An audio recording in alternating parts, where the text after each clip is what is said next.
Final గా నితిన్ అన్న తమ్ముడు మూవీ అయితే రిలీజ్ అయింది భయ్యా. దాని గురించి మనం డీటెయిల్ గా ఇప్పుడు మాట్లాడుకుందాం. అసలు మన నితిన్ అన్న గట్టిగా కంబ్యాక్ ఇస్తాడా లేదా, అసలు దిల్ రాజు గారు పెట్టిన డబ్బులు వెనుకకు వస్తాయా లేదా అనేది తెలుసుకోవాలంటే ఫుల్ గా వీడియో చూసేయండి. ఫస్ట్ వీడియోలోకి వెళ్లే ముందు లైక్ చేసుకోండి. దెన్ మూవీ వచ్చేసి చాలా బోరింగ్ అనిపించింది. స్టార్టింగ్ ఇది ఒక ఫ్యామిలీ డ్రామా ఫ్యాంటసీ అనిపించింది భయ్యా.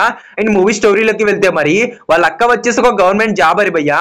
ఇక తనకు ఒక కష్టం వచ్చింది. ఆ కష్టాన్ని వాళ్ళ తమ్ముడు ఎలా తీర్చుతాడు అనేదే స్టోరీ అన్నమాట. అందుకే ఈ మూవీకి తమ్ముడు అని పేరు పెట్టారు. అండ్ పర్టికులర్ గా గవర్నమెంట్ జాబర్ అంటే ఏదో ఒక ఇల్లీగల్ ఇష్యూ ఉంటుంది కాబట్టి తను నో చెప్పడంతో తన కూతుర్ని కిడ్నాప్ చేసి అడవిలోకి తీసుకెళ్తారు. ఇక తన మేనకోడల్ని కాపాడుకోవడానికి నితిన్ గారు అయితే అడవికి వెళ్తారన్నమాట. అడవిలో ఏం జరుగుతుంది, ఎలా కాపాడాడు, అండ్ వీళ్ళకు ట్రైబల్స్ కి సంబంధం ఏంటి, కానీ కాంతార మూవీ హీరోయిన్ కి ఇంకొంచెం స్కోప్ ఇస్తే బాగుండేది అనిపించింది. అండ్ దీంట్లో ఉన్న హీరోయిన్ క్యారెక్టర్ కూడా ఇంకొంచెం ఇంప్రూవ్ చేసి రాస్తే బాగుండేది భయ్యా. ఇక బీజిఎం అయితే చాలా బాగుందని చెప్పాలి. దాదాపు మూవీ మొత్తం 1 డే షూటింగ్ లానే అనిపించింది భయ్యా.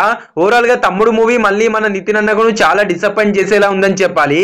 కానీ నితిన్ అన్న కొంచెం చూసి స్క్రిప్ట్ తీసుకుంటే బాగుండేది. ఇక మూవీని డిఫరెంట్ జోనర్లు తీసి ఏదేదో చేద్దాం అనుకున్నారు. బట్ అన్ఫార్చునేట్లీ దీంట్లో స్కోప్ వేయలేకపోవడం వల్ల ఏదేదో అయిపోయిందని చెప్పాలి.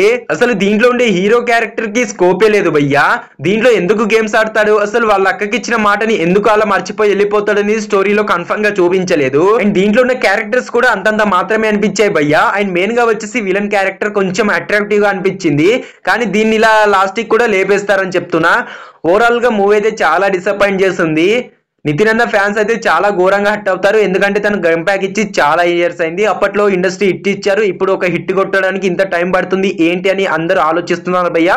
ఓవరాల్ గా మూవీ చాలా దరిద్రంగా ఉంటుందని చెప్పాలి. మళ్ళీ తను కంబ్యాక్ ఇవ్వడానికి అయితే కొన్ని ఇయర్స్ వరకు గ్యాప్ తీసుకొని మళ్ళీ కొత్త మూవీతో వస్తే బాగుంటుంది అనిపిస్తుంది. ఇలాంటి స్క్రిప్ట్ అయితే ఎంచుకోకుండా మళ్ళీ గట్టిగా కంబ్యాక్ ఇవ్వాలని నేనైతే కోరుకుంటున్నా. ఈ మూవీ మీద అయితే ఎటువంటి హోప్స్ లేవని చెప్తున్నా భయ్యా. ఓవరాల్ గా అయితే మూవీ అయితే డిసప్పాయింట్ చేసి వెళ్ళిపోతుంది. ఎవరైతే ఆడియన్స్ ఈ మూవీకి ఇవి చూడడానికి వెళ్తారో స్టార్టింగ్ బోరింగ్ అనిపిస్తుంది. ఎవరైతే ఆడియన్స్ వచ్చేసి మూవీకి వెళ్తారో వాళ్ళు వచ్చేసి స్టార్టింగ్ బోరింగ్ ఫీలింగ్ ని కలగజేస్తుంది భయ్యా. ఇంటర్వెల్ కి బాయ్ అని స్టార్ట్ అని చెప్పి వెళ్ళిపోతారు. ఓవరాల్ గా మూవీ అయితే చాలా వరస్ట్ గా అనిపించింది. 1 టైం వాచబుల్ భయ్యా.